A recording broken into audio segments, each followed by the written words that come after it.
Merry Christmas. Viewer discretion is advised. Merry Christmas!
Charles Davis Lawson was born May 10, 1886, in the unincorporated community known as Lawsonville, North Carolina.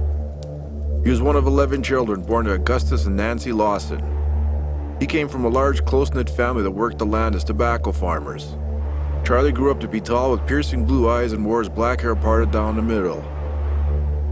When Charlie was 24 years old, he married 19-year-old Fannie on March 12, 1911, with whom he had 8 children. Their third child, William, born in 1914, would die of pneumonia in 1920.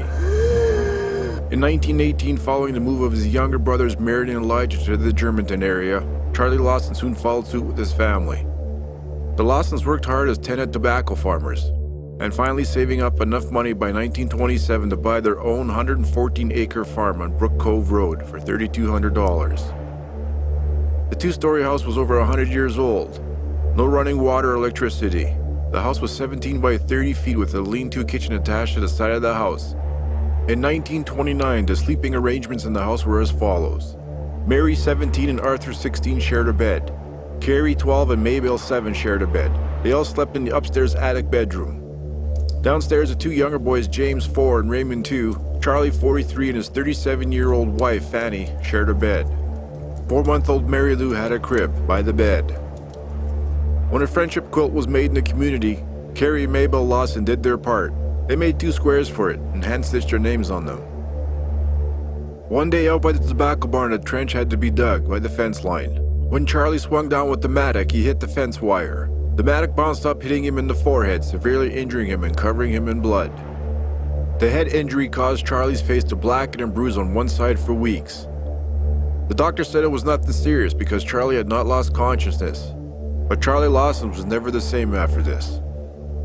He began to have blinding headaches, suffer from insomnia, and he developed a skin condition, especially a rash on his chest that wouldn't go away. By the summer of 1929, his blinding headaches were getting worse, and it was getting to Charlie. He told his brother Marion that he couldn't sleep anymore. Marion told him to see a doctor and that cooler weather was coming, which might help him sleep. But Charlie said, "I don't know, seems like there's trouble at every turn." He also started to act strange and erratic. He would run around the house and make sure his guns were loaded at all times of day and night and would clean them whenever he could. One night he got on his knees in front of Fannie crying and told her he had something to tell her, but he didn't know how. When he asked her if he was a good husband and father, she said yes. He began again saying that he had something to tell her, then stopped and said, "It's nothing. Tonight's not a good time." One night Fannie woke up and Charlie wasn't in bed. Fannie found him in the cornfield, crying and praying on his knees in the middle of the night. He told her the pain and misery in his head was so bad that he can't stand it. She finally convinced him to come into the house. But when Charlie got up, she realized he had his shotgun on the ground beside him. It became routine for Charlie not to sleep, suffer blinding headaches, and cry all the time. Christmas was approaching and Fannie asked Charlie if they were going to do anything for the children. Charlie said not to worry, he was taking care of everything. Charlie said he had a surprise for the family. A few weeks before Christmas, he brought everyone into town, told them all to choose new clothes, then brought them to have a family photograph taken. A few days later, on December 19th, a neighbor died and the Lawsons attended the wake. The house was too small to fit everyone at once, so some were outside warming their hands over a bonfire. They were talking about the meaning of life and death. Charlie Lawson said that he wouldn't mind dying if he could take his family with him. On Christmas Day in 1929 was a Wednesday.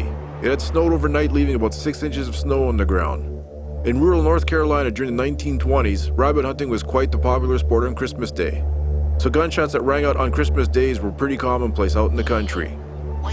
A relative named Sanders Lawson had stayed overnight for the holiday. Fannie was preparing breakfast, while the boys and Charlie went out to do the daily chores because farm life doesn't stop for the holidays. After breakfast, Arthur and Saunders went rabbit hunting. Around 9 a.m. they were getting low on ammunition and headed back home for more, but stopped at neighbors on the way home to wish them a Merry Christmas. It was cold and snowy, but when they got home they decided to have a shooting contest to see who could hit the most cans. Even Charlie joined them, and everyone was having a lot of fun. Marie was inside the house making a raisin cake for the family. While was sitting on the counter cooling off, she was also getting ready to attend a Christmas function at the church with a boy she had a crush on named Charlie Wade Hampton. She had hair curlers warming up by the fireplace and a wash bowl on the dresser. Her two younger sisters were slowly getting ready to go to their Auntie Jenny's and Uncle Elijah's home to wish them a Merry Christmas. It was around this time that 9-year-old Hassel Miller showed up to play ball with the two younger boys in the backyard. Out in the front, Arthur asked Charlie for some ammunition to do some more hunting in the afternoon. Charlie told him he only had enough for himself. Arthur then asked for permission to go buy more in Germantown. Charlie said yes and to get him some too. The two boys left and started walking down the tracks to town. Charlie then grabbed his other guns from the house and said he had something to check on in the barn and left. Carrie and Maybell soon left after Charlie to go visit their aunt and uncle. When they got to the tobacco barn up the old stagecoach trail, about 500 yards from the house, Charlie came up from behind with his gun pointing at them. Carrie put up her hand, but Charlie shot her through the hand and into her head with his rifle. Maybell turned to run and was shot with a shotgun in the back, blowing away most of her left lung. Both girls were still alive. Charlie then grabbed a 2x4 from the side of the barn and bludgeoned their heads in, careful not to hit them in the face. He then dragged his two daughters into the barn and laid them down beside each other. He placed rocks under their heads and crossed their arms and closed their eyes. Charlie then made his way back to the house. A young neighbor named Abe Heath had come over to see Carrie, but she wasn't home. So he left and had just walked out the back door as Charlie made it to the front of the house. Fannie was outside getting some wood on the porch. Charlie with his gun raised shot her in the back, blowing a hole through her, destroying over half her heart. Charlie grabbed Fannie, who was still alive, and began dragging her into the house. Raymond, James, and their cousin Hassel heard Marie scream and ran inside the house. Abe Heath heard the scream too and ran back. Hassel was the first in the house and seen Charlie about to hit Fannie with the butt of the gun as Marie was screaming on her knees. Abe Heath arrived at this time too. He seen what was going on and bolted. Fannie soon died. Charlie then loaded the shotgun. Marie got up and turned towards the fireplace to grab the poker for protection. Charlie shot her in the back, leaving a hole that you could see through, throwing her into the fireplace, breaking her neck, teeth, and wrist. The concussion blast was so strong in the tiny house that it stopped the clock at 1:25 p.m., the exact time Marie was shot. To make sure Marie was dead, he destroyed the back of her head with the butt of his gun. By then, James and Raymond ran and hid in the house. Charlie then made eye contact with Hassel Miller, who was standing only a few feet away. Hassel ran out of the house. Charlie grabbed James, who was hiding under the bed in the living room, and smashed his head in. He then grabbed Raymond, who was hiding behind the wood stove. He could only get him partially out, but enough to crush his head in with the butt end of his gun. He then crushed 4-month-old Mary Lou's head with his gun. Marie Lawson had bled out so much that Charlie slipped and fell in her blood while dragging her body to the front of the dresser. He then grabbed James and posed them side by side with their arms crossed. He then went upstairs to get Marie's pillow off her bed, leaving a bloody handprint on the top of the stairs. But while he was upstairs, his brother Elijah Lawson and his son Claude stopped by to wish them a Merry Christmas. Elijah knocked on the door. It was strangely quiet. There was no answer. Claude looked in the window. As his dad tried to open the door, Claude could see all the blood and dead bodies on the floor. Elijah pushed the door and realized Fannie's body was in the way and that there was blood everywhere. He then heard the floor creaking upstairs and ran. They looked back and seen someone in the upstairs window. They later could have sworn it was Charlie. Charlie came downstairs and put one pillow under Marie's head and one under James's head. He left Raymond where he was to put a pillow under his head too. He then put a pillow under Fannie's. He then sat on the bed looking at his family, leaving a bloody imprint on the bed of where he sat and bloody footprints on the floor. He then went up the old stagecoach trail, back by the tobacco barn with 2 shotguns. He went into the pine thicket about 100 yards from the barn with the family's 2 dogs, Sam and Queen. He stopped to wash his bloody hands in Watts Creek, or the Branch as it was called in 1929. Charlie then found a small dogwood tree and began pacing in a circle around it. Elijah and Claude had run to the neighbors who had happened to have a phone and had called for help. Charlie Wade Hampton by now had heard of what had happened. He rushed into town and found Arthur and Sanders, who had just gotten to the store. Arthur was in disbelief.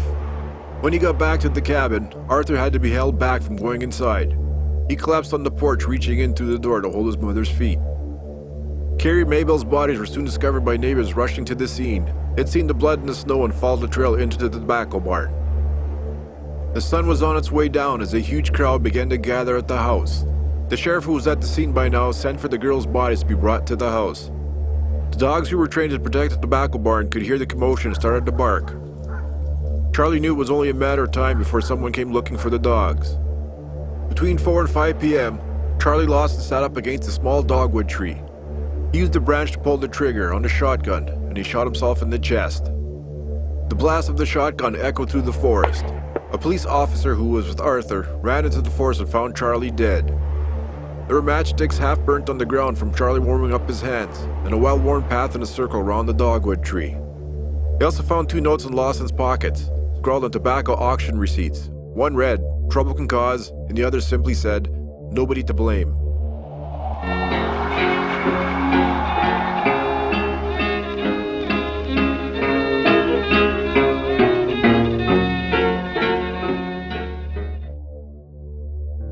On December 27, 1929, 5 hearses lined Murphy Street where huge crowds had gathered to see the 7 Lawson caskets loaded for transport to the funeral at a mass grave at Browder's Cemetery near Germantown. Everyone the Lawsons had known had come to see their coffins lowered into the crowded grave. Their grief was both genuine and deeply felt, but the same can't be said for the 5,000 outsiders who also packed the cemetery that day. These people were drawn by nothing more than morbid curiosity about the case, which had filled the front pages in North Carolina and the surrounding states since the first reports emerged on Boxing Day morning. Now they wanted to see the bodies for themselves. For 3 miles along the road, cars were parked while men and women with babies in their arms made their way through the mud to the cemetery. They were crammed and jammed to get a glimpse of the 7 caskets and tune their ears to hear the tributes paid. The Lawson family massacre of 1929 left enough blood on Charlie Lawson's cabin floor for neighbors to scoop it up with a coal shovel. Some families still have a jar which contains Fannie's blood, scooped up from the edge of the porch as souvenirs to this day. Even the dogwood tree Charlie leaned against as he took his own life was stripped bare within a few hours of his body's discovery. Many of those visiting the graveyard took the opportunity to call at the Lawson's cabin a mile away and see the blood still coating his floorboards. Charlie's brother Marion knew that Arthur, who was just 16, would need money to keep up the mortgage payments on Charlie's land, and these ghoulish visitors gave him an idea. Within 10 days of the massacre, he had the cabin securely fenced off and began running newspaper ads for 25-cent tours of the house. All the blood and gore of the scene was left for all to see. Even the cake that Marie Lawson had baked on Christmas Day was still sitting on the table for the tour. At their peak, these tours pulled in as many as 500 people a day, many of whom pocketed a raisin for Marie's cake, but it was soon covered with a glass dish to stop the thievery. When the family's belongings were auctioned at the end of January 1930, it was the murder weapons themselves that ignited the crowd. The guns used to slay the 7 members of his family attracted the greatest interest and went under rapid-fire bidding. Later that year, Arthur Lawson joined a 10-show exhibition of Lawson family memorabilia which Marion had put together for Mount Airy's County Show. They had the blood-stained crib and pieces of furniture from the home exhibited at the fairs. Marie's cake, the stove it was baked in, and at least one of Charlie's guns were also exhibited at these tent shows. Walter Kidd Smith, a singer in the North Carolina musical scene, wrote Murder of the Lawson Family, a ballad which he recorded with the Carolina Buddies in March of 1930. It gave Columbia Records a huge hit. Walter Kidd Smith would sometimes lecture to tour groups at the cabin, topping off his talk with a solo performance of the Carolinas' hit song, "In the Very Room of the Murders." For all his frantic commercial activity, however, the most striking souvenir of all remains the one that Charlie himself provided a few weeks before the murders. That's when he took the whole family for an outing to Winston-Salem, bought them all new clothes and insisted they have a family portrait taken by the town photographer. This photo ended up on the front page of newspapers all over America. The question that was on everyone's mind was why? Why did Charlie Lawson kill his family? To this day, no one really knows. Tightly kept secrets in the Lawson family began to get out quickly and fueled the public's fascination with stories and rumors of what had happened. It wasn't until the 1990s that a book about the massacre was published and a cousin of the Lawson children told a 60-year-old secret. Della Lawson Bowles said that at the funeral for the Lawsons, she had overheard Fannie's sisters-in-laws and aunts and her mother, Jetty Lawson, discussing how Fannie had confided in him that she had been concerned about Charlie and Marie's relationship. Jetty died in early 1928, meaning Fannie had been suspicious of incest long before the murders in late 1929. Ella May, a close friend of Marie Lawson's, said that just weeks before Christmas, Marie told her that she was pregnant and that it was Charlie's. Ella May also said that Charlie and Fannie knew about this, which might explain their expressions in the picture. Hilary Hampton, another close friend and neighbor to the Lawson family, said that he knew of serious problems going on within the family and knew the nature of the problem, but that it was personal. Another story from the Lawson family neighbor, Sam Hill, was that Charlie had forced himself upon his daughter, and when she became pregnant, he had warned her that if she told her mother or anyone else, there would be some killing done.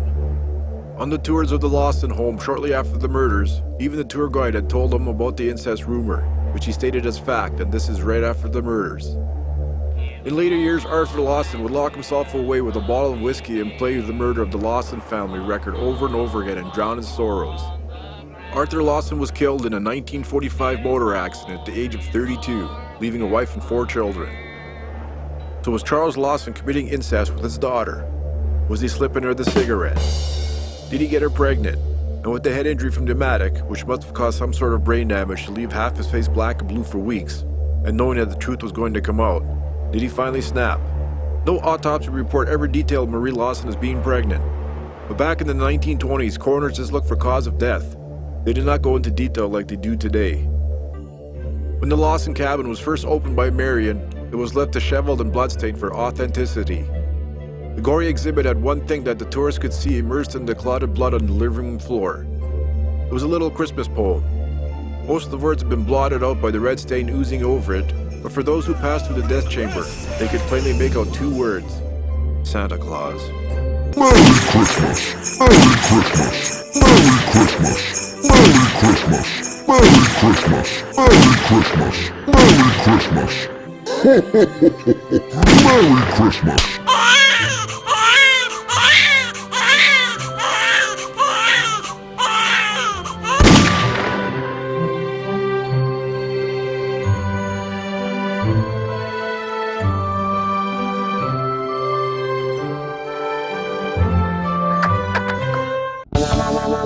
Welcome to my channel. This is Mr. Scary. Hope you enjoy the show.